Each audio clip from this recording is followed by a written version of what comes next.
அதனால் நாம் தேவனுடைய ராஜ்யத்துக்கு நேராக நாம் பயணம் செய்து கொண்டு இருக்கிறோம். அதை மட்டும் நீங்கள் என்ன செஞ்சிடக்கூடாதுன்னா மறந்துடக்கூடாது. அல்லேலூயா, கர்த்தருக்கு ஸ்தோத்திரம். ஏன்னு கேட்டிங்கன்னா நம்முடைய அழைப்பே அதுதான். ஏதோ இங்கே வந்து லட்சக்கணக்கில் பணம் சம்பாதிக்கிறதுக்காக ஏசப்பா நம்மளை இங்கே கொண்டு வரல.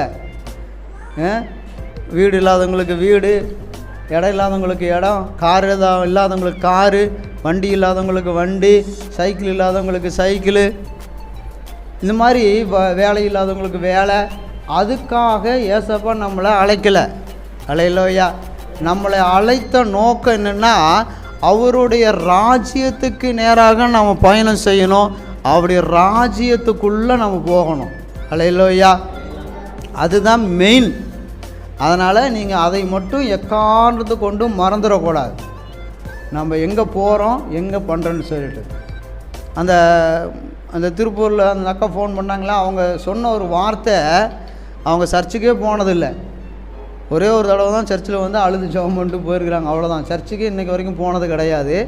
அவங்க சொல்கிறாங்க, பாஸ்டர் நம்ம இங்கே வாழ்கிறது பெரிய பெரிய வாழ்க்கை இல்லை, இங்கே வாழ்கிறது பெரிய முக்கியம் கிடையாது, நம்ம மேலே போய் வாழணும் அப்படிங்கிறாங்க.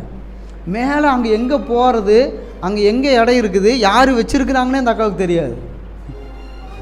எனக்கே ஆச்சரியமாக இது. நமக்கெல்லாம் ஏசு இருக்கிறாரு, ஏசு ரத்தம் சிந்தி இருக்கிறாரு, நம்மளுடைய பாவத்தை மன்னித்து சொர்க்கத்துக்கு கூட்டிகிட்டு போகிறாருன்னு நம்ம பிரசங்கம் பண்ணிகிட்ருக்கோம்.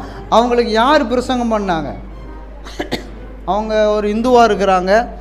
அவங்களுக்கு யார் அங்கே சொர்க்கத்தில் என்ன, யார் அங்கே சொர்க்கம் வச்சுருக்கிறாங்க, யார் அங்கே இடம் வச்சுருக்குறாங்க, யார் கூட்டிகிட்டு போவாங்க? ஒருத்தருமே இல்லை. ஆனால் அவங்க சொல்கிற வார்த்தை என்னென்னா, இங்கே வாழ்கிறது முக்கியம் இல்லை, மேலே போய் வாழணும், அதுதான் முக்கியம். அதுக்கு தாங்கன்னா இவ்வளவு பிரயாசப்படுறோம், இவ்வளவு போராடுறோம் அப்படின்னு அந்த அக்கா சொல்லுது. எனக்கே தூக்கி வாரி போட்டுச்சு.